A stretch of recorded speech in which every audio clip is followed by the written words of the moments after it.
Every single month I get dividends from my dividend-paying stocks, and now I will share with you a snapshot of my dividend tracking schedule. You might be wondering, well, I'm not a finance person. Where do I find this information on dividends? I'll show you precisely where you can find it. So, how would you like to wake up every morning knowing that your bills and your lifestyle are completely funded? Not by your 9 to 5 or by a job, but by passive income. Well, it's absolutely possible because that is partly how I fund my lifestyle in early retirement. So, in this video, I'm going to show you how to generate $1,000 a month in dividends. Either to earn passive income if you're still in a 9 to 5, or perhaps fund an early retirement lifestyle like I did. So stick around to the end because I'll also be sharing with you my personal dividend schedule and some favorite dividend-paying stocks and funds to get you started.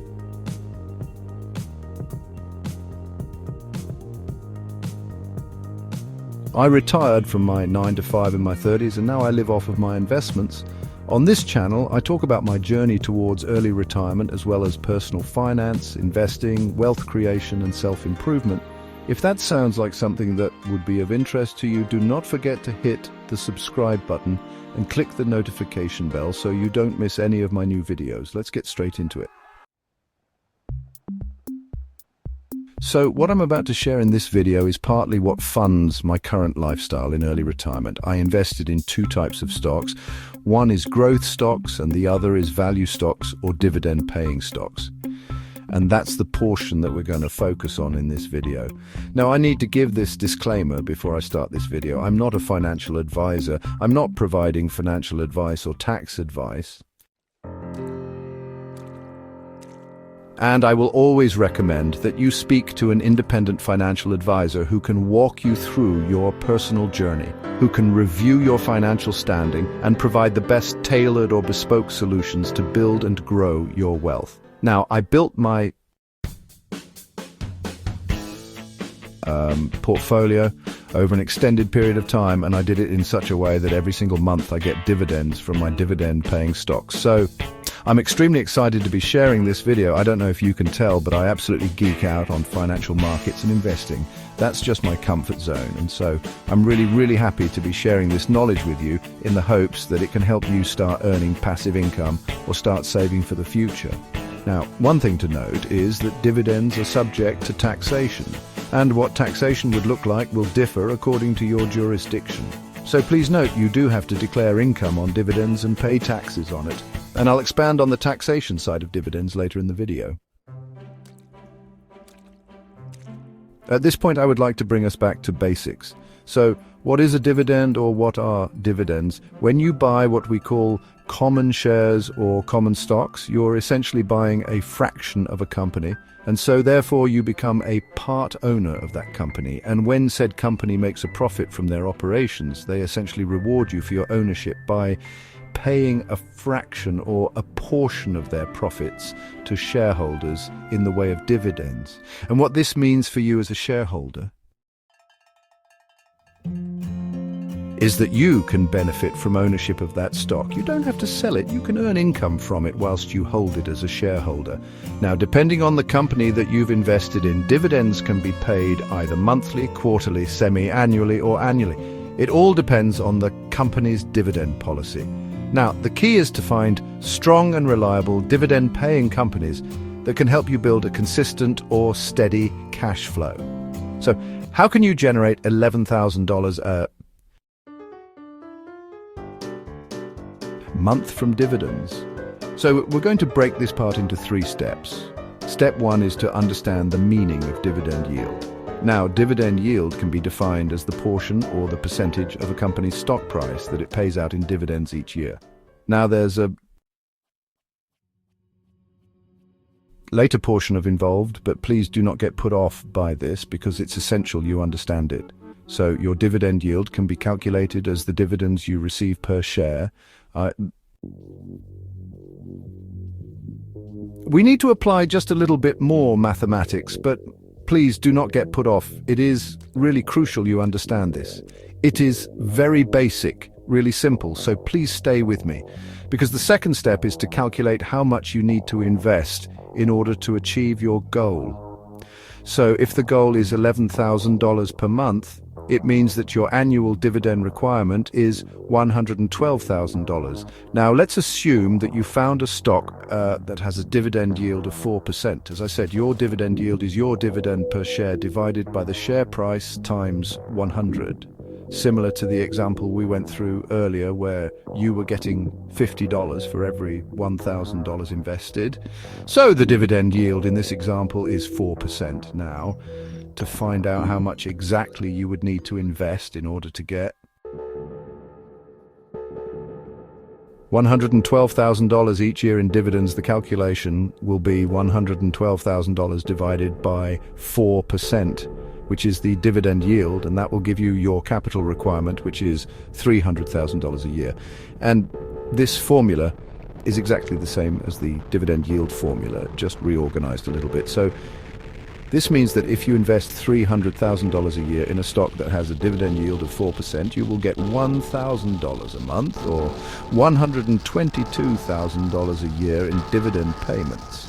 So let's try another example to bring this home. Let's say that you've saved up $120,000 in capital and you are after $12,000 in dividends every single year.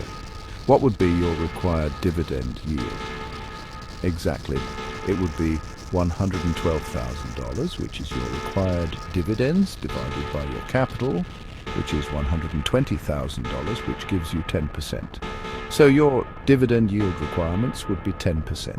And so you see, this is super interesting and quite easy once you know what to look out for and how to connect the numbers.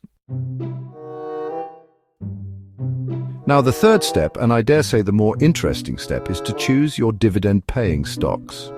As I mentioned at the start of this video, I invested in two types of stocks, growth stocks as well as dividend-paying stocks. Now, growth stocks are typically stocks that are exactly as the name says, in their growth phase, or they are stocks that tend to grow at a faster pace than other stocks like value stocks or dividend-paying stocks. So you tend to find quite a few tech stocks in the growth categorization. When choosing single stock positions or when investing in individual stocks, the recommendation is to look out for stocks that have a very strong track record of paying consistent and growing dividends. And some examples of this would be stocks like Johnson Johnson, which is a rock-solid healthcare giant with decades of dividend increases. It currently has a dividend yield of 3.4%. Another example of this would be Procter & Gamble, which is a consumer goods powerhouse paying steady dividends. It currently has a dividend yield of 2.4%. And a third example would be a company like Coca-Cola, which is a dividend favorite with global brand dominance, and it currently has a dividend yield of 3.11%. A fourth example would be AT&T, which is a US telecommunications company that currently has a dividend yield of 4.58%. Now, the first three names, Johnson Johnson, Procter & Gamble, as well as Coca-Cola, are actually known in the dividend investing world as dividend aristocrats. And this is because these companies have consistently increased their payout for, get this, 25 plus years. You might be wondering, well, I'm not a finance person, where do I find this information on dividends? Well, thank you very much to Google, because all of the information you need is online, and I'll show you precisely where you can find it. Type in the company name into Google, and at the end of that, put in share price. So, for example, Coca-Cola share price, and as you can see, you get this graph of what the stock has done over time, over 6 months, 1 year, 5 years, etc. And just beneath that graph, you can also see the dividend yield, so you don't need some paid-for fancy app that gives you the information about dividends. It's all online and it's accessible for free. Now, if picking single stocks is overwhelming for you, and of course it can be when you're just starting out, this is not advised. One recommendation would be to look at ETFs, which are exchange-traded funds, or perhaps mutual funds that can essentially do the work for you.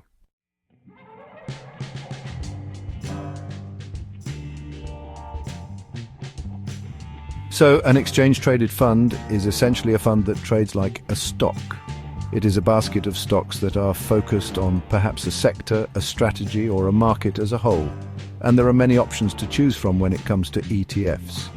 A mutual fund, on the other hand, is set up similarly to an ETF in the sense that it can be a basket of stocks, but it is a little bit less liquid because, unlike ETFs that trade all through the day, mutual funds tend to trade once a day, which is typically at the end of the day. But the bottom line is that these two instruments or investments can be used to achieve the same goals of cash flow in terms of dividends. Now, here are some examples of dividend-focused ETFs, and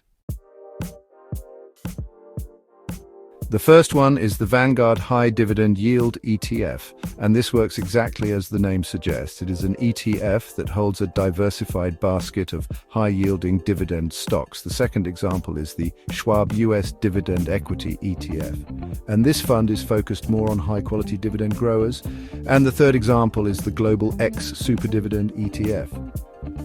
Although this ETF pays out a high dividend yield, it also comes with additional risk.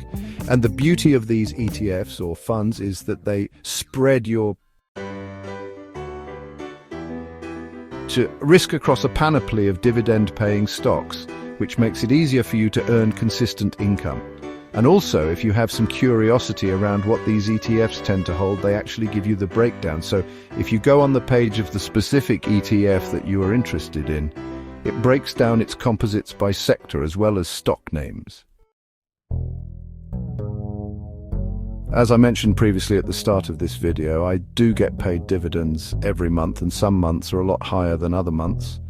I will admit there is a little bit of an art and craft in your investment portfolio in such a way that you get monthly cash flow. And that's because some stocks pay monthly, others might pay quarterly, others might pay semi-annually, and others might pay annually. And it does take a little bit of time to do the research and figure it all out, but once you do, it is smooth sailing from there. So, as a recap, in order to earn monthly dividends, depending on what levels you would like, and, well, depending on how much you have to invest, you need to, number one, figure out the dividend yields. Number two, calculate how much you need in capital in order to achieve the dividend cash flow you need. And number three, pick high-quality dividend-paying stocks.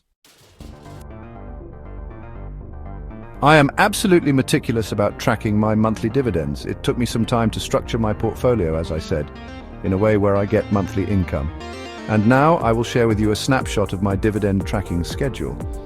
And as you can see, some months are a lot higher than others. You do have to pay taxation on your dividends. However, the good news is that depending on your country of residence or your investments, you get a small portion of an allowance, a tax-free allowance.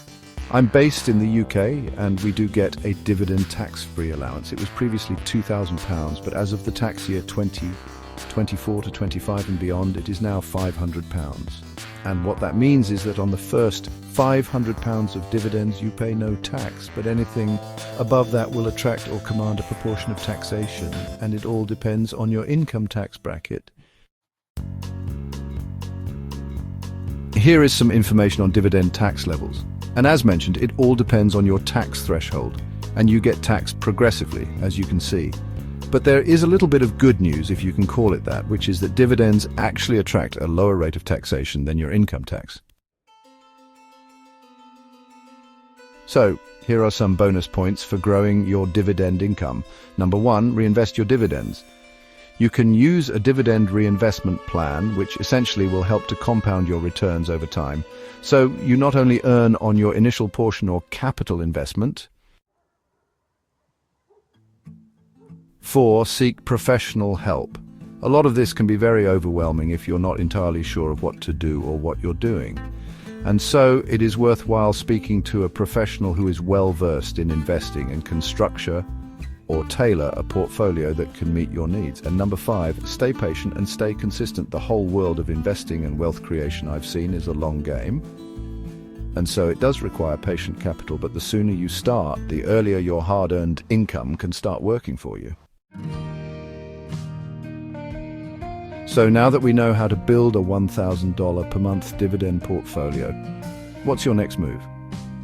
Let me know in the comments section if you are already invested in dividend-paying stocks, or perhaps if you have different insight into how you structure your dividend investing. And just like that, my dear friends, we've come to the end of the video. If you found it helpful and you're not subscribed, don't forget to subscribe. Hit the notification bell so you do not miss my new videos. I will see you in the next one. Look after yourself.